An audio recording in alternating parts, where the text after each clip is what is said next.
Hello बच्चे, बेटा जैसा आप जानते हैं कि सीबीएसई ने आपका सैंपल पेपर इशू कर दिया है कि किस टाइप का पेपर इस बार बोर्ड एग्जाम में आने वाला है। तो बच्चे मैं आपको बताने जा रहा हूं कि कैसे आपको अपना पेपर डाउनलोड करना है, ये आपको समझना है और उस पेपर को हम बड़े ध्यान से पूरा पेपर हमें एनालाइज करना है।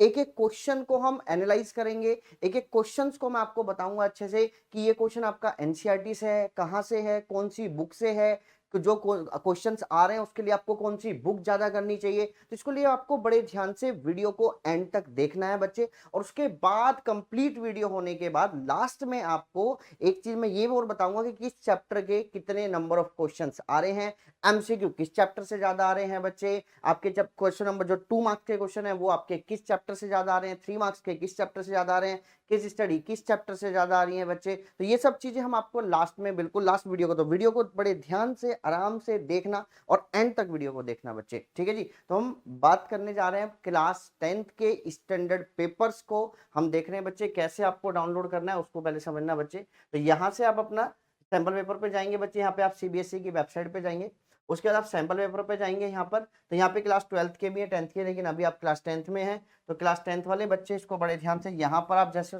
क्लास 10th पे क्लिक करोगे तो यहाँ पे आपका आ जाएगा मैथमेटिक्स आपका स्टैंडर्ड सैंपल पेपर। इस पे जैसे ही बच्चे आप क्लिक कर देंगे तो मैं आराम से बड़े ध्यान से एक एक चीज आपको बताने जा रहा हूँ, एक एक क्वेश्चंस आपको बताऊंगा। तो बड़े ध्यान से आराम से वीडियो को देखना बच्चे, ठीक है जी। चलिए भाई, अब अगर हम बात करें तो ये बच्चे जैसे ही हमारा question number sample question paper है बच्चे, और इसमें बड़े ध्यान से आपको समझना है कि इसमें क्या बोला गया। तो पहले हम इसकी थोड़ी सी जनरल इंस्ट्रक्शंस की बात कर लेते हैं बच्चे। उसने जनरल इंस्ट्रक्शन में क्या बोला है उसको देखिए बच्चे। उसने क्या बोला है पहले कि दिस क्वेश्चन पेपर टोटल जो आपके नंबर ऑफ क्वेश्चंस होंगे वो कितने क्वेश्चंस होंगे बच्चे, 38 बच्चे टोटल नंबर ऑफ क्वेश्चंस आपके होंगे। तो उसको आप बड़े ध्यान से समझना भाई, टोटल नंबर ऑफ जो क्वेश्चंस होंगे वो 38 आपके होंगे। और इस पेपर को बच्चे 5 सेक्शंस में डिवाइडेड करा गया है, section A, section B, section C, section D, 5 sections में आपका पेपर डिवाइडेड है बच्चे। सेक्शन ए के अंदर जो क्वेश्चंस होंगे 1 to 8 क्वेश्चन आपके एमसीक्यू टाइप के क्वेश्चंस होंगे। उसके बाद जो आपके क्वेश्चन नंबर 19, क्वेश्चन नंबर 20 आपका असर्शन रीजन होगा। हर क्वेश्चन जो होगा जो सेक्शन ए होगा उसमें ईच एंड एवरी क्वेश्चन आपका 1 मार्क्स का होगा बच्चे। उसके बाद आपका इन सेक्शन बी के अंदर जो क्वेश्चन नंबर 21 और 25 जो होंगे बच्चे वो शॉर्ट आंसर टाइप्स के हैं बच्चे, 21 से 25 ये आपके 5 क्वेश्चंस रहेंगे, जिसमें हर क्वेश्चन के जो मार्क्स होंगे बच्चे वो 2 मार्क्स का, हर जो क्वेश्चन होगा वो 2 मार्क्स का होगा बच्चे। अब सेक्शन सी में आपके जो क्वेश्चन होंगे वो 26 से 31 नंबर तक जो क्वेश्चन होंगे, मतलब टोटल 6 क्वेश्चंस आपके रहेंगे सेक्शन सी के अंदर। वो आपके शॉर्ट आंसर टाइप क्वेश्चंस होंगे, जिसमें हर क्वेश्चन का जो मार्क्स आपको मिलेगा वो 3 मार्क्स आपको मिलेंगे हर क्वेश्चन के बच्चे, ठीक है जी। सेक्शन डी के जो आपके में रहेगा वो 32 से 35 टोटल आपके 4 क्वेश्चंस रहेंगे बच्चे। यहाँ पे आपके आर लॉन्ग आंसर, उसके बाद टाइप्स के क्वेश्चंस रहेंगे बच्चे, और कैरिंग 5 मार्क्स पर ईच, हर क्वेश्चन का जो मार्क्स आपको मिलेंगे वो 5 नंबर के मिलेंगे। सेक्शन डी तक आपका कंप्लीट हो गया। सेक्शन अगर हम बात करें ई के अंदर जो आपके 3 क्वेश्चन रहेंगे 36 to 38 बच्चे, ये किसमें, ये सारे क्वेश्चंस आपके केस बेस्ड स्टडी क्वेश्चंस होंगे, जिसमें हर मार्क्स के आपको हर क्वेश्चन के आपको 4 मार्क्स मिलेंगे बच्चे। अब इसको जो करा गया, डिवाइडेड करा गया केस स्टडी पार्ट में, उसको डिवाइडेड करा बच्चे 1, 1 और 2, मतलब पहले जो 2 क्वेश्चन होंगे वो 1 मार्क्स के होंगे, फिर उसके बाद जो थर्ड क्वेश्चन होगा बच्चे वो आपका 2 मार्क्स का होगा भाई। अब आप बड़े ध्यान से समझना है, आगे की बात करते हैं। All the questions are compulsory, सारे के सारे क्वेश्चंस आपको करने कंपलसरी है, कोई भी क्वेश्चन आपको नहीं छोड़ना है। Internal choice in the 2 questions of the section B के कोई भी 2 क्वेश्चंस में आपको इंटरनल चॉइस आपको मिल जाएगी बच्चे।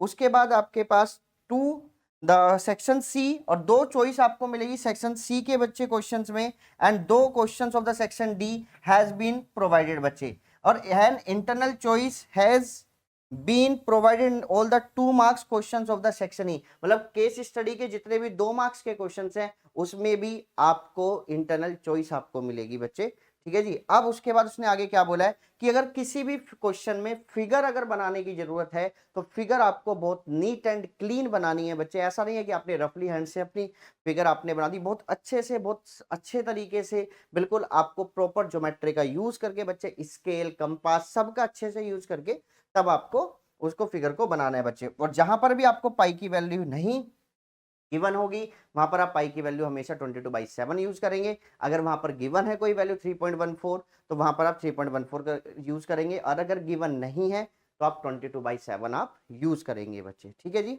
चलिए अब यहां तक तो हमारा ये हमने इंस्ट्रक्शंस इसकी पढ़ ली, जनरल इंस्ट्रक्शंस में देखो यहां भी हमने पढ़ ली है।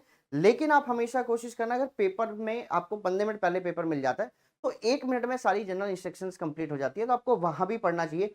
क्या पता कभी भी कोई भी नया रूल या कोई भी नई चीज वो जनरल इंस्ट्रक्शंस में डाल सकते हैं, तो हमेशा पढ़नी चाहिए आपको क्वेश्चन पेपर के अंदर बच्चे। ठीक है जी। चलिए जी, अब हम आगे की बात करेंगे बच्चे, बड़े ध्यान से आपको समझना है। सेक्शन ए की तरफ अब हम चल रहे हैं और आराम से मैं एक एक क्वेश्चन आपको बताऊंगा कि सेक्शन ए में क्वेश्चंस कहाँ से हैं, कौन सी बुक से आपको क्वेश्चंस करने हैं, कौन सी बुक्स आपके लिए बेस्ट है, कौन कौन से टाइप के क्वेश्चंस आपको प्रैक्टिस में करने चाहिए। तो बड़े ध्यान से समझना बच्चे, बहुत ही ध्यान से।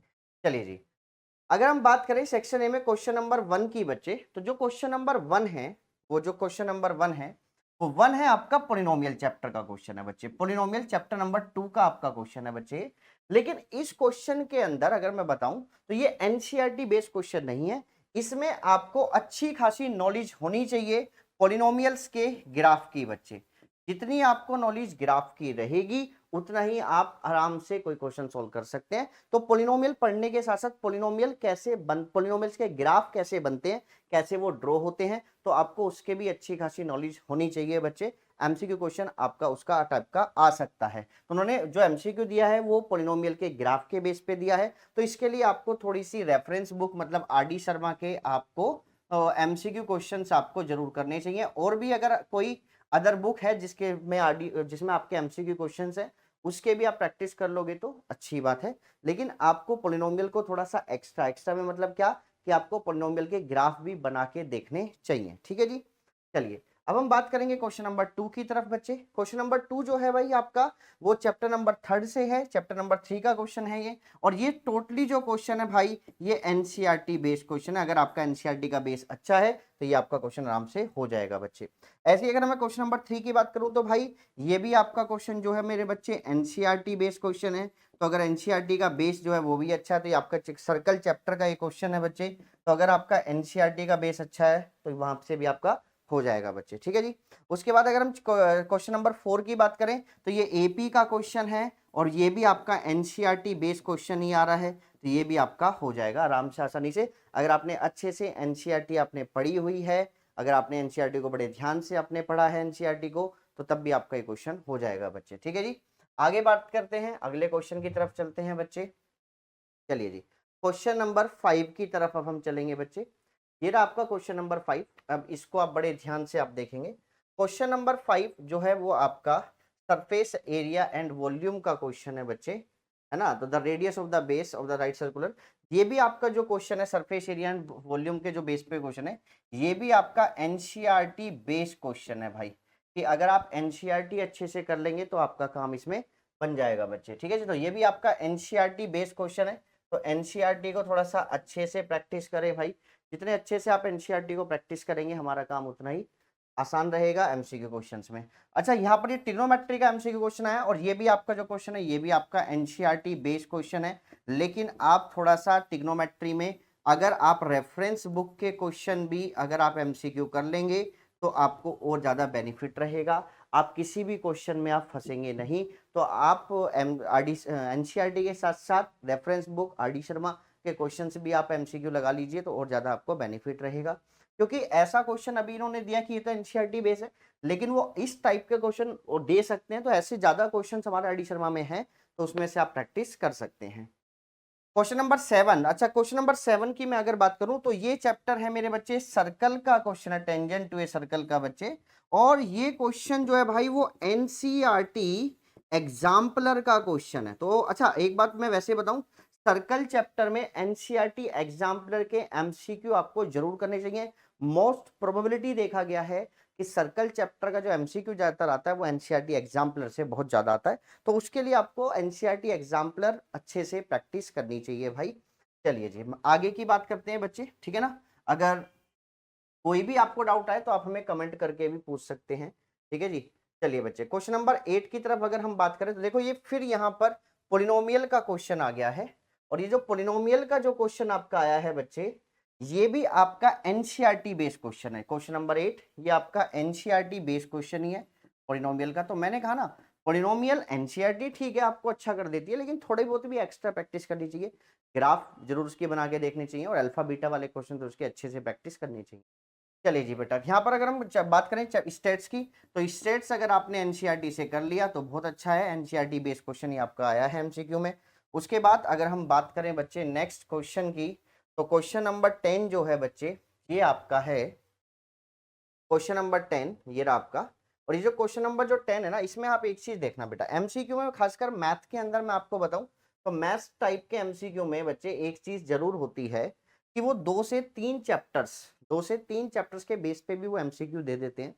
तो यहाँ पर जो क्वेश्चन नंबर 10 जो है बच्चे, ये 2 चैप्टर से मिलके बना हुआ है, सर्कल से है प्लस आपका ट्राइंगल से, ठीक है ना बच्चे। तो ये दोनों मिलके बना रहे हैं एक एमसीक्यू, है ना। तो आपका सर्कल भी स्ट्रॉन्ग होना चाहिए और ट्राइंगल भी।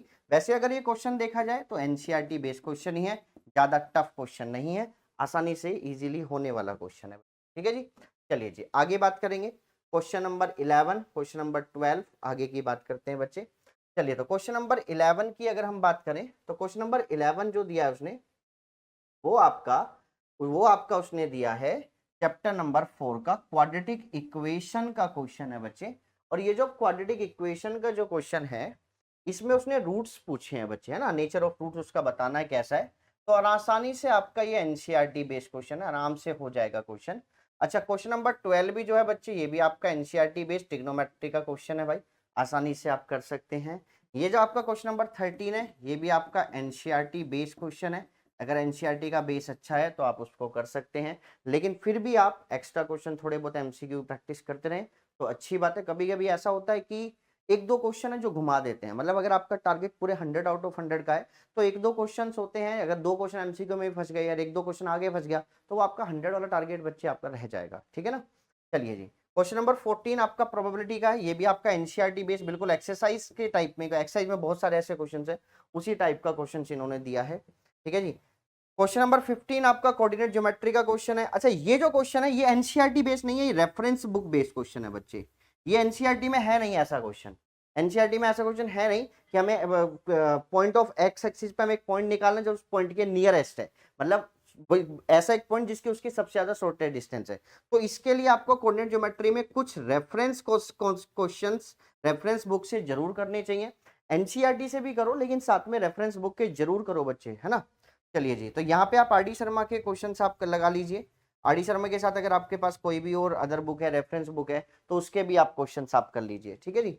चलिए जी, अगर हम आगे की बात करें बच्चे, question number 16, which of the following is the middle most observation. देखो यहाँ पर ये जो मिडल मोस्ट ऑब्जर्वेशन है ये थोड़ा सा एनसीईआरटी बेस ही है, और बट लेकिन बेसिक क्वेश्चन है, मतलब जिसका बेसिक बहुत अच्छा होगा, जिसने चैप्टर को डीप में जाके पढ़ा होगा, प्रैक्टिकल थोड़ा समझने की कोशिश करी होगी कि मोड, अगर प्रैक्टिकल बात करी जाए तो कहाँ पर होता है, मिडल मोस्ट किस चीज को बोला जाता है, ये सब चीजें बच्चे, मीडियन का मतलब क्या होता है, मोड का मतलब क्या होता है, मीन का मतलब क्या होता है, जैसे मीन एवरेज वैल्यू हो गई, मोड आपकी मैक्सिमम फ्रिक्वेंसीज वैल्यू हो गई जो बहुत ज्यादा आती है, बहुत ज्यादा बार जो आती है, ठीक है ना बच्चे। और जो आपका मीडियन हो गया वो मिड वैल्यू हो गया। तो ऐसे बड़ा बेसिक बेसिक अगर आपने अच्छे से पढ़ा है तो कोई क्वेश्चन ऐसा एमसीक्यू में जरूर आता है जो बहुत बेसिक बात पे डिपेंड होता है, ठीक है जी।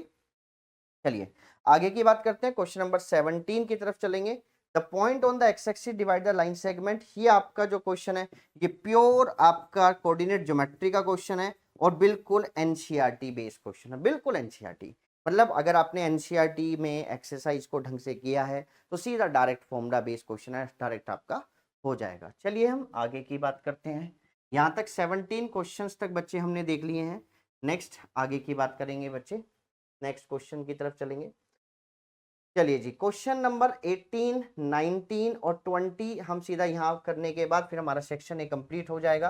तो देखो सेक्शन ए जो है ना बच्चे वो बड़ा इंपॉर्टेंट है, और सेक्शन ए आपका मोस्टली 20 मिनट्स में खत्म हो जाना चाहिए, इसी ध्यान रखना, ठीक है जी। और सेक्शन ए में जो क्वेश्चन नंबर 18 है वो आपका एनसीईआरटी बिल्कुल बेस क्वेश्चन है, और ये जो क्वेश्चन है बच्चे वो कार्ड्स के बेस पे क्वेश्चन है।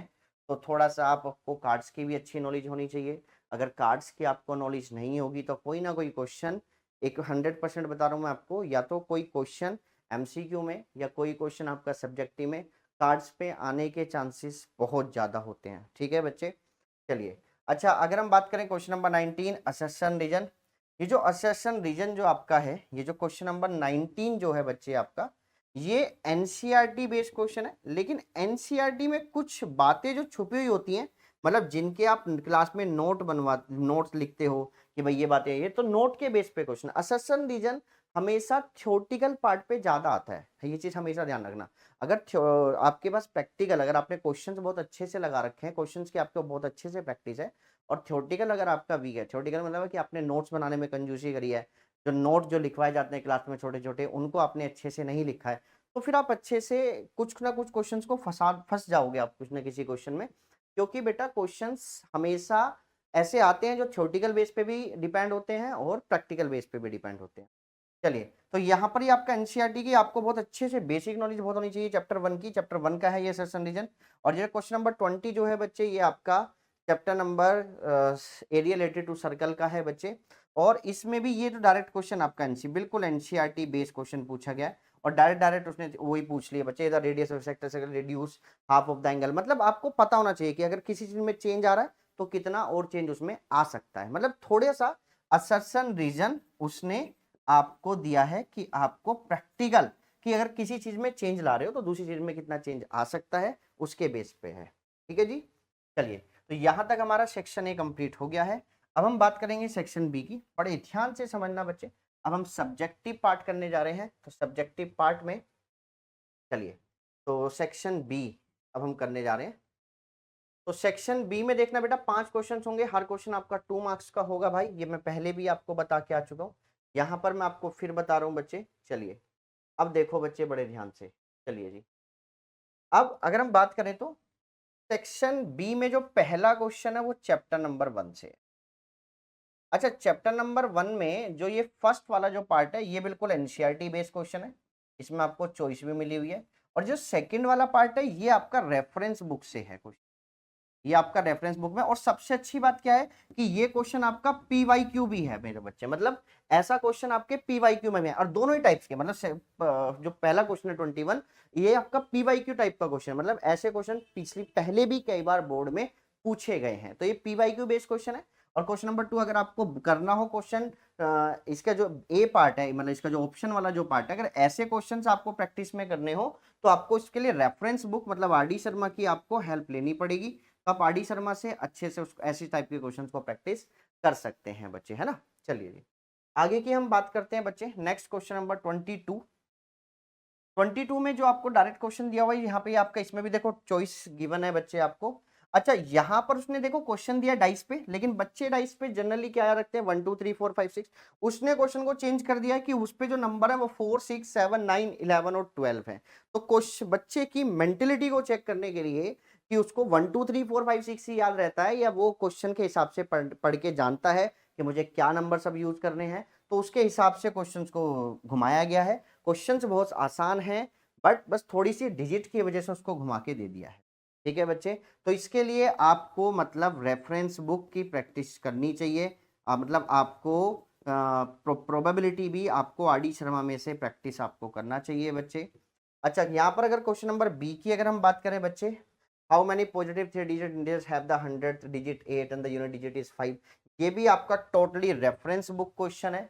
इस टाइप के क्वेश्चंस ज़्यादातर आपके बहुत कम देखे गए हैं, आर डी शर्मा में भी बहुत कम है। तो आप अपने टीचर के साथ डिस्कस कर सकते हैं, वो आपको और एक्स्ट्रा क्वेश्चन अपने पास से इस टाइप के क्वेश्चन प्रैक्टिस कराएं, और जरूर करने चाहिए आपको इस टाइप के प्रैक्टिस। ठीक है बच्चे, चलिए जी, क्वेश्चन नंबर 23 बिल्कुल ट्रिग्नोमेट्री का क्वेश्चन, और भाई बहुत ही आसान है, और बिल्कुल एनसीईआरटी बेस्ड क्वेश्चन है, बिल्कुल एनसीईआरटी बेस्ड। देखो कभी कभी क्या करते हैं ये सैंपल पेपर में कि कुछ चैप्टर जैसे ट्रिग्नोमेट्री के सारे क्वेश्चन उन्होंने दे दिए एनसीईआरटी बेस्ड, लेकिन भाई बोर्ड में ऐसा नहीं होता है भाई, बोर्ड के लिए आपको तैयारी थोड़ी रेफरेंस बुक से भी करनी चाहिए बच्चे साथ के साथ। ठीक है जी, चलिए बच्चे, तो find the point, question number 24 की हम बात कर रहे हैं, और जो 24 है बच्चे, ये आपका कोऑर्डिनेट ज्योमेट्री का है, ये डायरेक्ट क्वेश्चन आपका एनसीईआरटी बेस्ड क्वेश्चन, इसमें अगर आप एनसीईआरटी आपने अच्छी कर ली तो आपका क्वेश्चन हो जाएगा। और भाई क्वेश्चन नंबर 25 तो भाई बिल्कुल एनसीईआरटी से ही आया है, एक्सरसाइज का ही क्वेश्चन मान के चलो आप इसे बिल्कुल। तो बच्चे ऐसे जो कोऑर्डिनेट ज्योमेट्री के दोनों क्वेश्चन हैं ये बिल्कुल आपके एनसीईआरटी क्वेश्चन, अगर आपने एनसीईआरटी कर ली तो इस टाइप के क्वेश्चन आपके हो जाएंगे बच्चे। चलिए जी आगे की हम बात करते हैं बच्चे, बड़े ध्यान से आप देखेंगे। चलिए जी नेक्स्ट सेक्शन सी की तरफ अब हम चलेंगे। सेक्शन सी में अच्छा देखो सेक्शन सी में अच्छा एक चीज मैं आपको और बताने चाह रहा हूँ कि इस बार आप जानते हैं कि जैसे सीबीएसई ने बोला है कि कॉम्पिटिटिव बेस्ड क्वेश्चंस हम बढ़ाएंगे, तो कॉम्पिटिटिव बेस्ड क्वेश्चंस बढ़ाए गए हैं और बढ़ेंगे भी आगे, ठीक है ना। लेकिन उन्होंने एक चीज और बढ़ाई है इस बार की ज्यादातर क्वेश्चंस पिक्चर वाले भी कर दिए कि बच्चे पिक्चर को देख के समझे। जितना आप पिक्चर को देख के क्वेश्चन को समझोगे उतना ज्यादा क्वेश्चन जल्दी हिट हो जाता है। तो यहाँ पर ये अब आपका है सेक्शन सी और इस ये है इसमें हर क्वेश्चन 3 नंबर का क्वेश्चन है, 3 मार्क्स का क्वेश्चन है बच्चे। और सेक्शन सी में जो पहला क्वेश्चन आपका है वो ट्राइंगल से पूछा गया है। अब ट्राइंगल में हम ज्यादातर क्लास में क्या कर लेते हैं एनसीईआरटी, ये एनसीईआरटी बेस्ड क्वेश्चन ही है। ये आपका जो पहला क्वेश्चन है ये आपका एनसीईआरटी बेस्ड क्वेश्चन ही है, एनसीईआरटी बेस्ड क्वेश्चन है, ठीक है जी। लेकिन जो आपका जो इसमें जो और वाला जो पार्ट है ना, इसमें देखो चॉइस आपको दी हुई है, इस क्वेश्चन में आपको चॉइस भी आपको मिली है। तो इसमें देखो जरा ये जो और वाला जो पार्ट है ना, ये वाला जो पार्ट है बच्चे, ये एनसीईआरटी का नहीं है। इसमें आपको कुछ क्वेश्चन सेक्शन बी में जो और वाला जो पार्ट है इसमें आपका कुछ क्वेश्चंस आपको रेफरेंस बुक से आपको करने चाहिए। कुछ टाइप्स के क्वेश्चन, इस टाइप के क्वेश्चंस आपको रेफरेंस बुक से आपको जरूर करने चाहिए, क्योंकि ट्राइंगल जो चैप्टर है उसमें क्वेश्चन कैसे भी घूम सकता है। तो अगर आपका एनसीईआरटी का बेस अच्छा तो एनसीईआरटी के बेस के हिसाब से जो क्वेश्चंस आपकी रेफरेंस बुक में से बनते हैं उनको भी आपको प्रैक्टिस में करना चाहिए बच्चे, ठीक है ना। इसीलिए देखो आप देखो बच्चे मैं आपको फिर बता रहा हूँ, ये बताना कितने कितने मार्क्स के क्वेश्चन है क्या क्या आ रहा है ये सब बता देंगे आपको, लेकिन पर क्वेश्चन हर क्वेश्चन कहां से उठाया गया है, हर क्वेश्चन को बनाने के लिए उन्होंने क्या टेक्निक को यूज करा है, क्या वो यही टेक्निक के साथ सीबीएसई में सीबीएसई का बोर्ड एग्जाम इस बार मैथ्स का आने वाला है, उसी चीज को ध्यान में रखते हुए मैंने एक एक क्वेश्चन को बड़े ध्यान से ऑब्जर्व करा है, ये कहां से पूछा गया है और इतने इस टाइप के कितने क्वेश्चन बन सकते हैं। आने वाले अभी जो भी हम टेस्ट लेंगे उसमें भी हम इस टाइप के क्वेश्चन ही डालेंगे। लेकिन इसलिए मैं आपको पहले से बता रहा हूं ताकि आप भी प्रिपेयर रहें और आपको जो आप क्लास में जो बुक कर रहे हो तो आपके मन में ये ना डर रहे कि यार सब बच्चे एनसीईआरटी कर रहे हैं और हम आर डी शर्मा क्यों पढ़ रहे हैं। ऐसे होता है बच्चे कि आपको लगता होगा कि यार हमारे वाले टीचर तो भैया आर डी शर्मा करा रहा है, आपके वाले टीचर भैया सीधा सीधा एनसीईआरटी करा रहे हैं, जब एनसीईआरटी से क्वेश्चन आते रहे तो कर तो नहीं। ऐसा होता है, एनसीईआरटी बेस्ड क्वेश्चन है, लेकिन एनसीईआरटी के बेस को यूज करके हम क्वेश्चंस की टेक्निक को क्वेश्चन में स्किल लगा के कहीं से भी क्वेश्चन को चेंज करा जा सकता है, इसलिए आप आर डी शर्मा कर रहे हो, ठीक है बेटा। चलिए तो क्वेश्चन नंबर 27 की तरफ हम चल रहे हैं। क्वेश्चन नंबर 27 आपने भी देखा होगा, आसान क्वेश्चन है यार, कितने क्वेश्चन आप ऐसे भी कर चुके हो, क्लास में भी आप करा चुका हूं मैं आपको, ठीक है ना। तो ये आपका एनसीईआरटी बेस्ड क्वेश्चन ही है और प्लस लेकिन आप साथ में इस चैप्टर की रेफरेंस बुक के वर्ड प्रॉब्लम्स आप जरूर करें बच्चे, क्योंकि ये वर्ड प्रॉब्लम आ रहा है और चैप्टर नंबर 4 से ये रिलेट कर रहा है। चैप्टर नंबर क्वाड्रेटिक इक्वेशन का ये क्वेश्चन है और क्वाड्रेटिक इक्वेशन में वर्ड प्रॉब्लम्स आपके आने के चांसेस बहुत ज्यादा हैं, तो वर्ड प्रॉब्लम्स के लिए आपको एक्स्ट्रा क्वेश्चन भी आपको प्रैक्टिस करनी चाहिए, ठीक है जी। चलिए बेटा अभी यहाँ पर ही चैप्टर नंबर 2 का फिर क्वेश्चन आ गया भाई, अल्फा बैठा था जीरोस। अब उसने क्या दिया हुआ है, एक क्वाड्रेटिक इक्वेशन बनानी है जिसकी जीरोस है alpha square plus beta square. मैंने बोला ना अल्फा स्क्वायर बीटा स्क्वायर के क्वेश्चंस को सोल्व करने के लिए आपको रेफरेंस बुक करनी ही पड़ेगी, रेफरेंस बुक के क्वेश्चन करने ही पड़ेंगे, क्योंकि ऐसे क्वेश्चन हमारे एनसीईआरटी में नहीं है। तो आपको एक्स्ट्रा क्वेश्चंस अपनी किसी भी रेफरेंस बुक से जो भी आपके पास हो उससे आप प्रैक्टिस कर सकते हैं, ठीक है जी। चलिए बच्चे आगे की बात करते हैं भाई। यहां पर जो क्वेश्चन नंबर जो 30 है ये आपका पूछा गया है एरिया रिलेटेड टू सर्कल से बच्चे। Minute hand of the wall clock कितने मीटर लॉन्ग है, area of the face clock describe. अच्छा एनसीईआरटी में ऐसा क्वेश्चन नहीं है भाई, एनसीईआरटी में ऐसा क्वेश्चन नहीं है। तो एनसीईआरटी में नहीं है ऐसा क्वेश्चन तो डेफिनेटली तुम्हें किसी ना किसी रेफरेंस बुक से आया होगा। अगर रेफरेंस बुक में भी क्वेश्चन ऐसा नहीं मिल रहा है और बनाया गया है तो भैया अपने टीचर से बोलो कि वो आपको, अपने टीचर से बोलिए कि वो आपको ऐसे क्वेश्चन प्रैक्टिस कराएं। आ सकता है बोर्ड में, कोई उसमें डिनाई नहीं कर सकता, कोई भी आ सकता है, चांसेस हैं आने के बच्चे, ठीक है जी। चलिए क्वेश्चन नंबर अगर हम इसके बी वाले पार्ट की करें, अरे यार बी वाला पार्ट तो भाई ये रिलेटेड टू सर्कल ही है लेकिन प्योरली एनसीईआरटी क्वेश्चन है भाई, प्योरली एनसीईआरटी क्वेश्चन है, कहीं से कहीं तक क्वेश्चन को घुमाया नहीं गया, डायरेक्ट पूछ लिया है। क्या निकालना है उसमें, द माइनर से area of the minor segment, बिल्कुल एनसीईआरटी बेस्ड क्वेश्चन है। हाँ अगर आपने एनसीईआरटी अच्छे से करी है तो आप पिक कर सकते हैं क्वेश्चन को। अगर सपोज करो चॉइस नहीं होती तो वो इसके क्वेश्चन की नई जगह किसी और क्वेश्चन में चॉइस दे देता तो बात वहां भी बन सकती है, ठीक है बच्चे। चलिए जी, अच्छा हमारा एक क्वेश्चन रह गया था भाई ट्रिग्नोमेट्री का ऊपर, क्वेश्चन नंबर 29, इसके बारे में बता देता हूँ।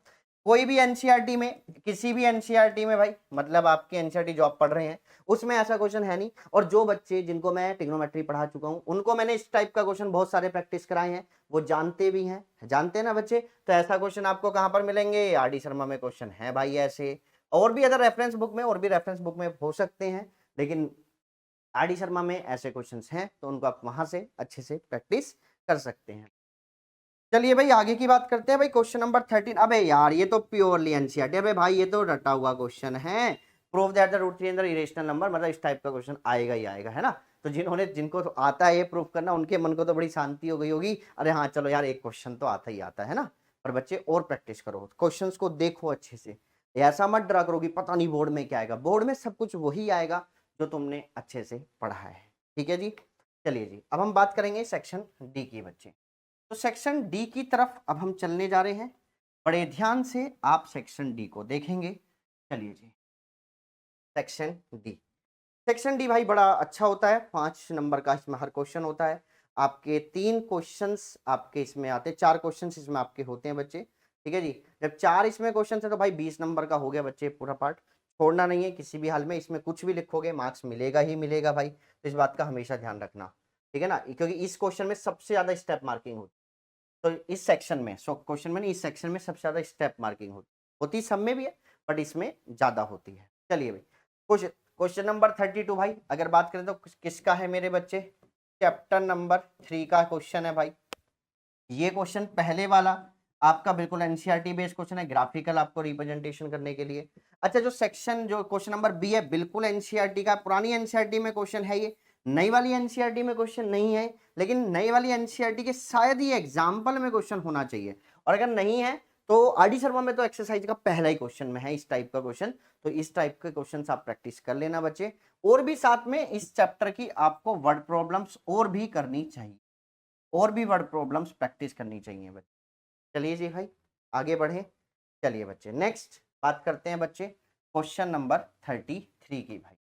अब 33 देखिए बच्चे, क्वेश्चन नंबर, बड़े ध्यान से आप समझना भाई। क्वेश्चन नंबर 33 में, तो 33 में जो पहला क्वेश्चन है भाई, अरे वो तो उसने भैया थ्योरम दे दी है, प्योरली थ्योरम आपको मिल गई है ना, इस थ्योरम आपको दे दी, और थ्योरम के बेस पे ही उसने इस क्वेश्चन को प्रूफ करवा लिया है, क्योंकि थ्योरम वो 5 नंबर की आ ही नहीं सकती, 3 नंबर में थ्योरम आती है ज्यादा से ज्यादा, और उसने 2 मार्क्स का वो क्वेश्चन दे दिया है, तो थ्योरम के बेस पे क्वेश्चन है, और ज्यादा कुछ नहीं है, बिल्कुल एनसीईआरटी बेस्ड क्वेश्चन। तो आप अगर एनसीईआरटी, आपने इस टाइप के क्वेश्चन एनसीईआरटी से करें तो हो जाएगा आपका प्रैक्टिस, ठीक है बच्चे, क्वेश्चन आपका हो जाएगा। चलिए भाई आगे की बात करते हैं बच्चे। अगला जो क्वेश्चन है वो है बच्चे, एक ही क्वेश्चन आया है एप्लीकेशन ऑफ ट्रिग्नोमेट्री का, एक क्वेश्चन है 5 नंबर में, इस बार उन्होंने फेंक दिया है।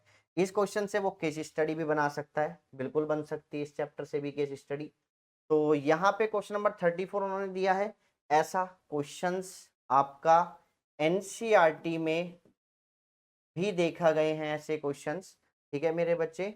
और अगर मैं बात करूं तो एनसीईआरटी में मतलब लैंग्वेज ऐसी होगी, लेकिन इतनी जो बातें इसने इसमें पूछी हैं वो उसमें नहीं है, ठीक है बच्चे, अगर हम बात करें तो। लेकिन आपको कुछ क्वेश्चन इसके भी, इस टॉपिक के भी रेफरेंस बुक से करने जरूर चाहिए बच्चे आप, ठीक है जी भाई। आगे की बात करें हम, चलें हम आगे। एनसीईआरटी में है, मान लिया हमने एनसीईआरटी में है, बट और भी प्रैक्टिस कर लोगे तो, क्योंकि इस चैप्टर का क्वेश्चन बहुत ज्यादा प्रैक्टिकल बेस्ड क्वेश्चंस होते हैं, एप्लीकेशन बेस्ड क्वेश्चंस होते हैं, तो वो घुमा सकते हैं, और भी कुछ भी वो दे सकता है, ठीक है बच्चे।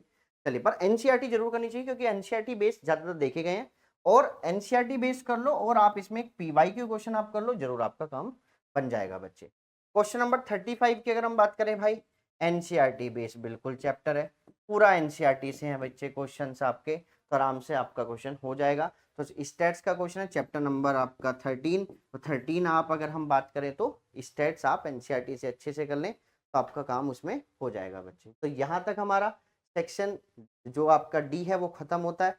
अब हम बात करेंगे सेक्शन ई की, और सेक्शन ई में जो केस स्टडी आपकी तो देखी गई है, पहली जो केस स्टडी है भाई वो आपकी देखी गई है मेरे बच्चे चैप्टर नंबर भाई 5 से, और आपकी एपी की केस स्टडी है।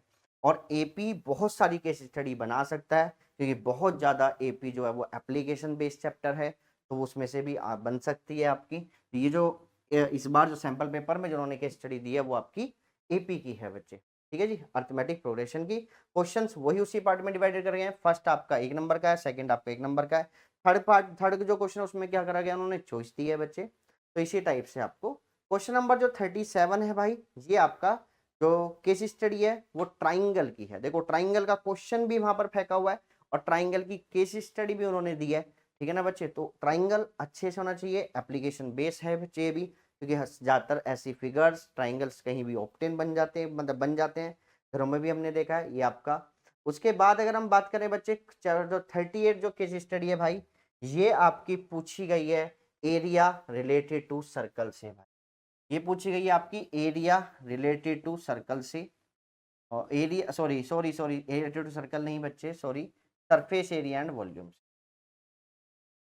ये बेटा सरफेस एरिया एंड वॉल्यूम से आपकी पूछी है, उन्होंने दी है।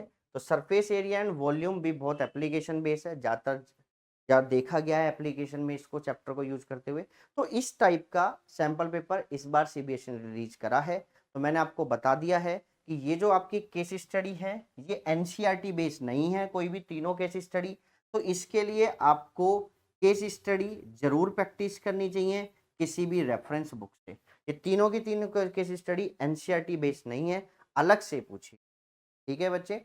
तीनों की केस स्टडी, ऐसा नहीं कि कोई भी केस स्टडी के भाई एनसीईआरटी में ऐसा कोई क्वेश्चन उसको केस स्टडी बना दिया, नहीं है। तो इसमें आपको रेफरेंस बुक आपको जरूर करनी चाहिए बच्चे। अब ये तो आपने देख लिया कि आपका पेपर कैसा है, आपको मैंने ये भी बता दिया कितने क्वेश्चन है, किस चैप्टर में जो क्वेश्चन है वो एनसीईआरटी बेस है, बाकी एनसीईआरटी एग्जाम्पलर से भी क्वेश्चन है, आपके आर डी शर्मा के भी टाइप के क्वेश्चन है।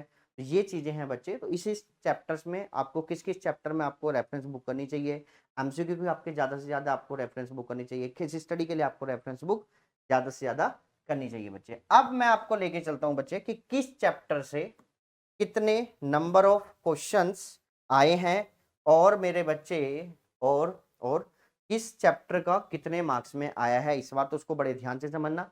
Chapter number one real number का एक क्वेश्चन आपका एमसीक्यू में था और एक क्वेश्चन आपका 2 नंबर में था और एक क्वेश्चन आपका 3 मार्क्स में था, टोटल 6 मार्क्स का हुआ और 3 इसमें क्वेश्चंस थे बच्चे, ठीक है ना। तो ये एक ब्लूप्रिंट मैंने बना दिया है, अगर आप चाहें तो इस ब्लूप्रिंट का बच्चे स्क्रीनशॉट आप ले सकते हैं कि इस टाइप का जो क्वेश्चंस हैं पर चैप्टर वाइज कितने कितने नंबर के क्वेश्चंस आ रहे हैं, कितने कितने क्वेश्चंस आए। तो ये मैंने ब्लूप्रिंट बना दिया, इसको आप अच्छे से ऑब्जर्व कर सकते हैं, सैंपल पेपर के अकॉर्डिंग ही मैंने ये पूरा पूरा ब्लूप्रिंट आपका बनाया है। तो आप इसको देख सकते हैं बच्चे, ठीक है जी। और बाकी जैसे चैप्टर नंबर 2 में 2 क्वेश्चन आपके 1 मार्क्स में आए, एक क्वेश्चन आपका 3 मार्क्स में आए, टोटल आपका 5 मार्क्स का 3 क्वेश्चन आपके बन गए। तो इस टाइप से मैंने आपको पूरा बना दिया है। बाकी फिर भी अगर आपको कुछ भी पूछना हो तो आप हमें कमेंट कर सकते हैं, ठीक है बच्चे। तो कोई भी डाउट्स हो तो हमेशा ध्यान रखें कि आपको एनसीईआरटी के साथ साथ कुछ रेफरेंस बुक भी आपको जरूर करनी चाहिए बच्चे। कोई भी डाउट्स हो बाकी आप पूछ सकते हैं। थैंक यू बच्चे।